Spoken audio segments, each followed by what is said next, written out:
Okay, FM 101.7. Boko Mirua Adumako be finance won to say. Oh, na me adum na say de na ye pa but e be na nani no me hon family but eh mon pai bono eduma. Okay. Hello. Ami ba so ye tie pa empabo no be adwuma ye da se. Oh say. Me say empabo no be adwuma. Yes, e be eduma. Be adwuma. Amen. Amen. Na ma me mra won chen. Eno a wotie a press conference by the NDC. Na press conference no niam bebre ya wo mo kan ye no enyanu bi ho. Ni titiri wo mo ka fa ye wura ba o me ho. Metie wo.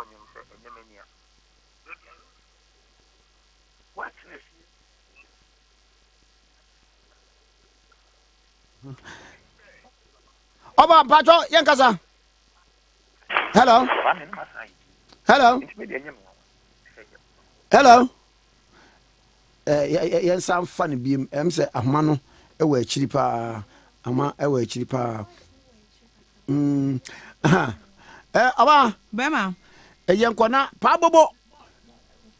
Nipa o training no e ya abrekiri ba Kofi Same. Oh, okay. On the training pa bobo. On the training pa bobo ni master no. Na me kuma ba. Mate. On about how so far ya and also bro chef fan sabe woman ni and there's still a new achabate really awurade be kwaye bi ase be bobo she e betua chai okay yewra Adumako be fi aba ahwan so deputy communications team member ma his excellency Dr. Alhaji Mahmoud Bawumia ye ne ntwe nkomo mira mesa mo akwa aba bi o Mejo Smira. Enra and this amanyuko a press conference na dodo no ano na etwa ebesi yewura Bawumia so se niam bi ho is chronic bi efidi on contract so many ade bebre minim sasa nya bi tie ya No kremu anya bi antie but wo di wo ko ni nyina na wo bisa questions no.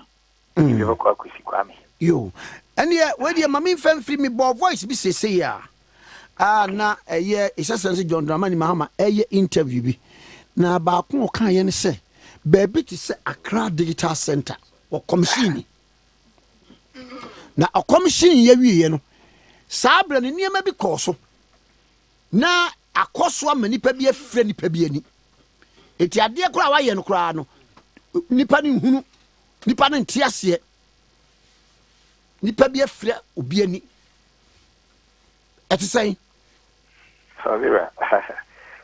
Me say, and this is for no, and to God knows what not to me. So, the corruption air to be so on the Kwame know that you could. Since 1989 and 1979, Benina, Emrebia, Omo Isumano. Metresen, I mean, you could to Casa.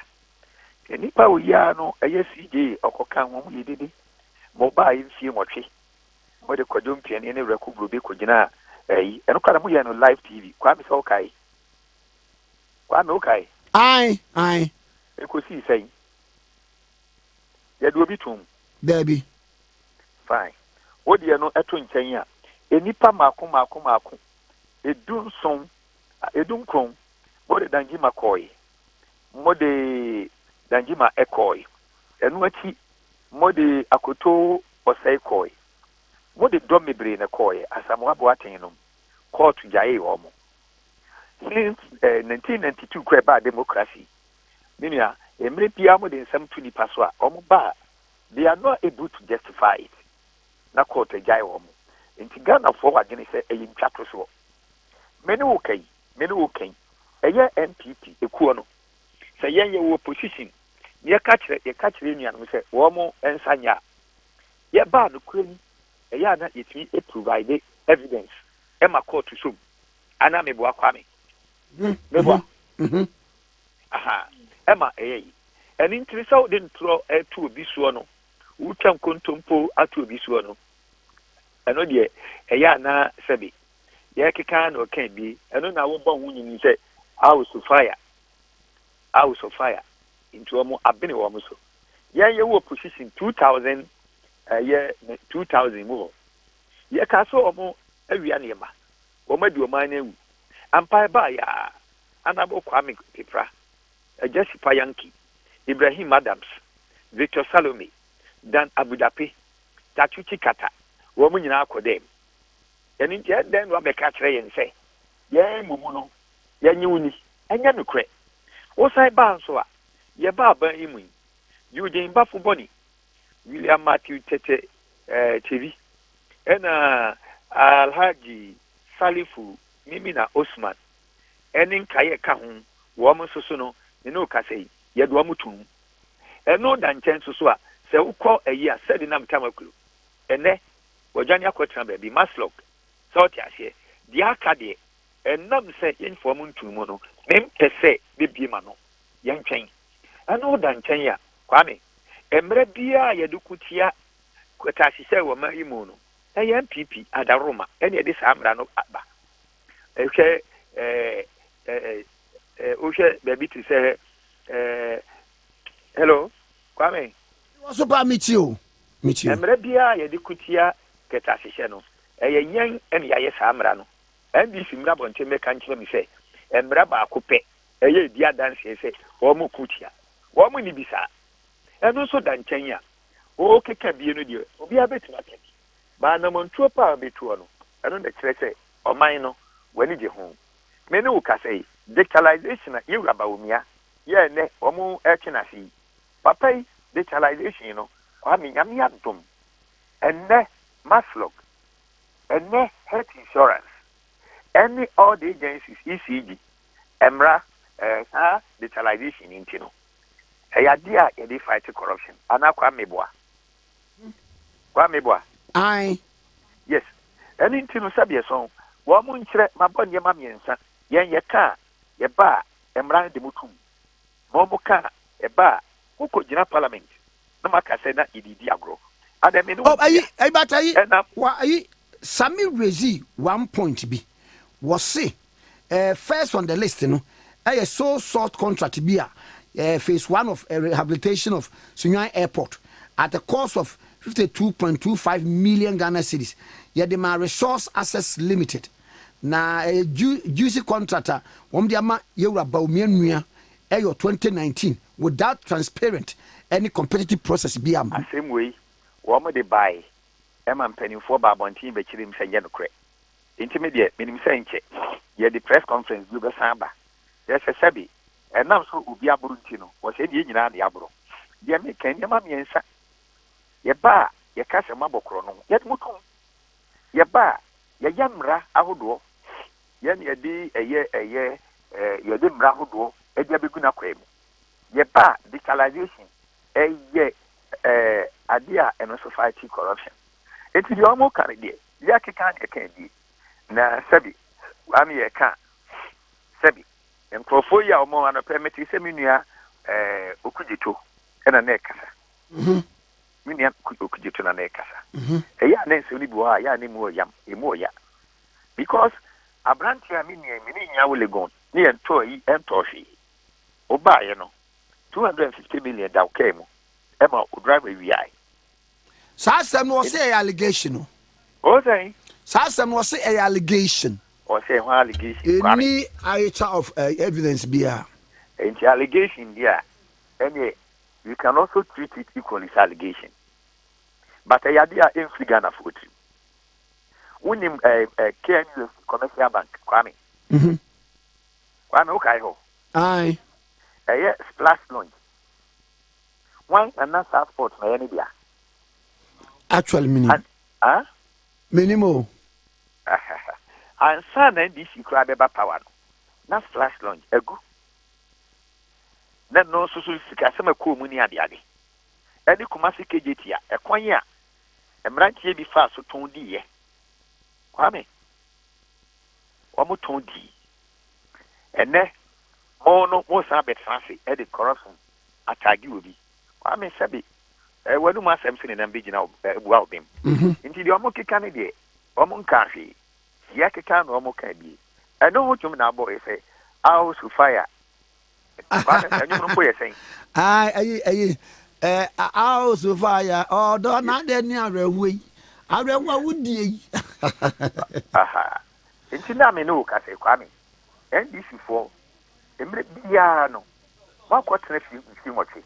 Just as wo kwotena fi mochi ba ko no. Mo ntimi amfa bia metu asemu. Ena mo yeye ena kofo wakowia oboasi gold. Kwame unkai. Ya me kai pa good ni na no. Unkai se Prudential Bank. Ye ka MPP ni bia wo yi wo honom. Maybe do any fifi critical parliament can say a politically bi ro adwa ko ba fi ba de nsem na bia bebre okeka ye no wo keka afri ayi auditor general's report yeah auditor general's report no internal auditor you know I think they will come out with the right thing. Okay, Because auditor general do na di wia eya o mu nya kwan krempo enko internal ayifo no enko check it. It is all the raw no bad ya. You will be mistaken. Akokas will be abokro no. Obra intesa. You should know the distinction between auditor general and the internal auditor agency. Na yen trans yen cross check it. Ye cross check ya and I be who. Yen cross check it. Over the years in auditor general's report ba Kwame. Report no ba. Na ye what book rampo time or move position. And so be wiase no. Na akoye fi boada. Nti enya botrani ntwen mu. Na me toasa Kwame de me kan say ya no mani abresa krodom. What na fie wotwe e kroni. Wontimi ntra simfa one policy emeto was ye ba we ne beye. And in so enim guase. And of course that is how they started in 79. Akromfo e be come the tribal 2 years so e ko wiase no. Ni ya ekosi say. So na in propaganda no one of the tools Kwame your friend no hello Kwame mi wa mitio hello Kwame mitio pa mitio mi aha flashbang flashbang no a great term ese o yefu a wo twani nyina gu no ahye no nani mu ada ho na politics propaganda yafa it would ya ni say would ya kato no so a amanfo beji adi exactly that is what they are doing say fear me no ka say ene o ka sanya eniema AC kono a hwe ayawa so violence eno ni ade aga na fo bedi di so meanwhile ayawa so violence so no me nia obi a ni nsem ni se di koe enne mo si free SHS mo na mo di bae ama Ghana fo asere mo enne yura ma matimi ka Greater Accra flood yeah mo time 3rd June enipa wu ye over 400 enne ma matimi gina ma bi koka se odi sen enne ya na isuo enenam to kwa mo to mase a enye yi again Kwame na afem nyina ne se Ghana for omo yare refree nti ombekoso men pipe ne se yesre nyame na hodi no bawia Kwame yentrasi pa ma aduma akufu ato aye ani nimdie ani aduma ba omianso aye no ye man krofo emfa nkontompo se mama say he says lady John Doman mama say Ghana for yare free probably he studied the psyche of the people inti okeka bi gum sa no aye be no bi beke because it's about the mindset of the people and omo guso inti nso amokai eya na esere scratch lunge no bo modra na he na ehwan na ne dia ayemi ni asami jensi dia ona na ne dia e de guye ba sisidia si edi mafa dia minia enke ne fa kan yo Bawumia is a decent person. Bawumia is a good person. Bawumia is a man of vision. Bawumia ayubia sabi song on fanu ngura niema basabasem. It is one of the idea. So I'm pressed. You mama the entity. I'm the little in one. Ye ma ho kwan sa. Kwame, ye ma ho kwan sa. Ye ma ho kwan sa. So I'm say na omo kan Kwame. Ai. Na the minister ni say ye wo niema mi no. Ye wo negative motivation. And ye wo positive motivation. Into this for no, almost specialize in negative motivation. Into can sem e be diatem Eddie is one to a man for so. NPP so is noted for positive motivation. ɛna mmiri bia yɛka de aban na yɛ yɛtɔn yɛ candidate papa because yɛ candidate no ne ho akɔnɔ kyerɛ ne ho ɛnso tɔn but yɛanhwɛ yie na sɛ negative motivation no sɛ yɛantena se ɛma nsɛnsɛnsɛi no yɛante committee a wɔn de a ne sɛ wɔn de ba yɛbɛyi afiri hɔ ɛne nneɛma a ahodoɔ a ɛnyɛ no kurom gu so a wɔanhwɛ yie anakotoɔ bi tirim because obiara adwene no ɛnya deɛ a ne nua Kwame ɛyɛ adeɛ a ɛkɔ bɛnkurom nti ɛwɔ nso so no yɛn communication yɛmmɔ mmɔdenaa na yɛmfa yɛadwene nsi hɔ no yɛnyɛ ne saa aba wei sei na yɛkorɔ no Kwame yi ɛyɛ MPP ɛne bi a yɛbɛyɛ mfomsoɔ de ama wɔn mo because ɛba record paa deɛ a no matter what Akufo-Addo wanyɛ aborɔ baabi ɔde akɔduro Kwame wua w'ani pia hwɛ Kumase kwan wodi firi apagya kwan na ɛyɛ ɔde sɛn ɛyɛ ɔfankɔɔko yi hwɛ Kwame wodi ɛno to nkyɛn a sɛ akwan ahodoɔ a ɔmampanin ayɛ na santimɛn mu ɛnyɛ de ketewa mpo mmerɛ a hokyerɛ aba no yɛgu so fa adwuma our record is better nansa yi a ahokyerɛ baeɛ a yɛkɔ esum mu no Kwame yɛnyɛ abosome mmiɛnsa nso mama yɛtena ase abosome nsia mfie nan mfie no wote aseɛ afei nneɛma a mokeka yɛsɛ biribi de agyapadeɛ Kwame yi nsɛm no bi wɔ hɔ no mu a wɔnsi huo nkurɔfoɔ yi ase awia ɔbo ase gold nkurɔfoɔ yi ase prudential bank adi sika kuguɔ na mo aba na mo sɛ nyɛ nokorɛ ɛyɛ dɛn na agyapadeɛ no obiara n'ani da hɔ no ɛnyɛ saa asɛm no ɛnto na ɔmo firi sɛ wɔkeka ne saa no Ghanafoɔ bɛgye ato ɛnyɛ nokorɛ Kwame ɛnyɛ nokorɛ na aberanteɛ no ɔnto ne bo kakra wɔn mmienu nyɛ ɔmo to ɔmo bo adeɛ no nyɛ a ne yɛasoma mo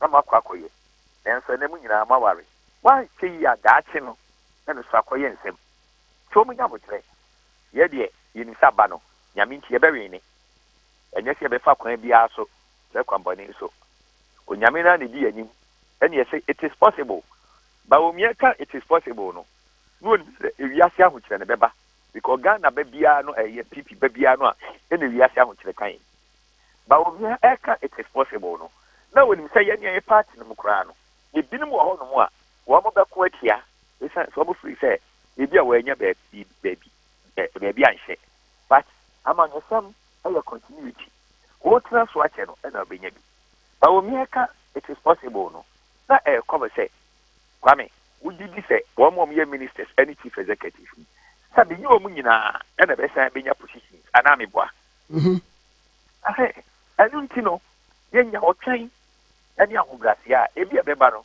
na gya Kwame ebi a wonua koraa no ba omiɛ kae me na menim sɛ nya wɔsi teɛ yɛn yɛ hɔ no nyinaa no ɔmo tene yɛn ɛne nti no Kwame yɛwɔ nidasoɔ pa nti ɔmo deɛ no ɔmo nkontompo no wɔn aka bi ɛko ɛno ɛsa ɛnan enum wote aseɛ nanso so no ɔmo bɛ biara no a nsi aga na yɛnam yi no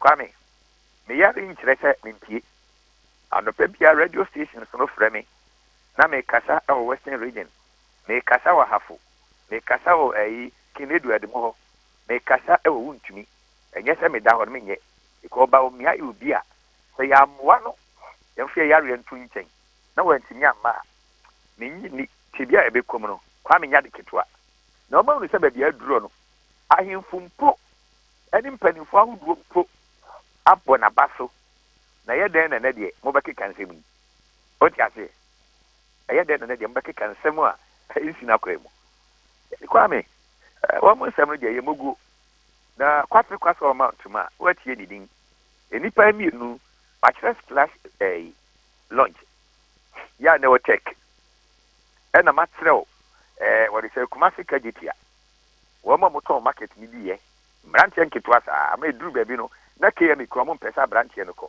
woa wonim na wo deɛ woyɛ personal woyɛ wɔde sɛ panyin etu mfitiri mfa nto gya but wonim ɛyɛ mi nia Sami Jensi asɛm wonim okugye to nso so nsɛm ɛno nti sɛbi yɛ mu bi no daase nti no yɛyɛ very careful sɛ na bɛ obi nkɔka sɛ na wo kora nso so no woanyɛ wo sei so sɛbi he who comes to the equity must come with clean hands Kwame nyɛ saa ne ɛka aborɔfo no. Kwame nyɛ saa ne ɛka aborɔfo no. Aye. Yes. Ndi umu no sɛbe wode wo atwitwiri mfuturo na wobɛsɛ me ho te. Nti me no saa kyɛm na da bia yɛyɛ no. Nso bɛka bi ato so. And of course that has been their modus operandi. So, what can is not a food. And of course in politics, corruption, any a massive. So to me, one year thing. Now the two unipaswa. Yeah, it's me boy. Emma with me yet to do no. But yen traffic. I was saying that you be anymore. When I'm better guy, I would give you a regime. We say, you know, you be see a cigarette. Okay. Nayaba. It's when you are born and pay any day. I was fire. Mate. Ever corruption. Ebraba kukuramu ye bako. Okay. Yeah, yembra. Let them cough work boom for time. Let them cough work boom. And then I cook for other time. And we see digitalization is where the about almost somebody back crabba. And no treat and tukra and yet say, with me, I hear corruption. Yeah. Now, you're more than one. Okay. Government said na wo mo Canadian. And to kwa bi no so a na to ni akeka. Ye be koso am o ma. No mo ka, ye ase. Ye be babontin. Na kwa bi abikrim. Ghana fo here ye. Ghana fo here vision. Ah, e be pem ne. Ba wo mia de se mako 30 including digitalization. Ghana fo abiato. Ye timi tire. Okay. Na mo mo de me ne wo ka sei. Ye on say 24-hour economy. E be pem ne. Baako kwa de o se budon ye be ye jaka so di modin ama doctor mu amapam no baako so ye duru ayi a o de say Linda Doa na ye di fufu they don't even know common sense they don't even know say kwa me de obeyi bia no nia economy e wo jadi no e demand and supply maybe tui adwuma me ye no kwa me se nipa no pedodo a e na me ye na wo ye gu oni ansa kwa me ne wo. Okay. Mate. Any small or more can you got a force through. But you get Benia, and you Benia, and in India, or no one in Kanye. In the idea Benia will be put here with you and yet the boat I any say, or with my the boat I any say, no mamma bar, and yes, you can on freedom. That's what I know. I'm the any sir, near Koya nearby. You move, you know, you're setting records. Me nabo de so nyashi but me ni je akufo ado ani hwebo na na yeduma ani ntino ese nkran am yetimi nya de paton any candidate nso so no the nim de abrofo post alitu no kwame na say one ti say year conservative every ni UK no one tin ya Tony Blair e kai waso amom Ghana na say national dedication no omum tua se be ya wo mo betimi aye no metimi di akan nipa ho enkofo anu mu di yeso no ene nyame adom de omumu no from UK o ma base o musu be sia national dedication ni akofo start ye eya na akofo ado eye no ya no ba ye no o mo de kokwasa o ma ntimi anye na nse ye US vice president na semba kon so kan ye ni se so obi numa obi kire enti drones a ba omia e dia bagana no wo mo so mbra mefia bi kwa me wante yeah kwa me wante yes na ya de ba ye to Ghana e wudi mpam ya no de omo ba na encyclopedia me de akose dum so na nkofo yi omo ba omo gu Ghana ni mafie okay ye be sa traffic bi there be da mama na wasemia enti de me send people for ni say obi anfa na kuma to fom emrepa e wo ye ni obi nim wotena asem there is hope yinya sabu training tiase no obviously His Excellency Dr. Mahmoud Bawumia on the 7th of January 2025 His Excellency Dr. Mahmoud Bawumia inshallah he will be the next president to succeed Nana Addo Akufo-Addo yenu so nyame akasa asase agiso agana for so ahofa omo de gu ayani e kasene se be sepadi kunra habai emi se Bawumia ya dia nyame adaroma will be the next president. Medasi adope. Kwame nso medasi o. Yo. Bye. Yewra Adumako Befi were former were deputy communications director Emma team member sorry Emma Yura Baumia ne campaign. Okay FM 101.7.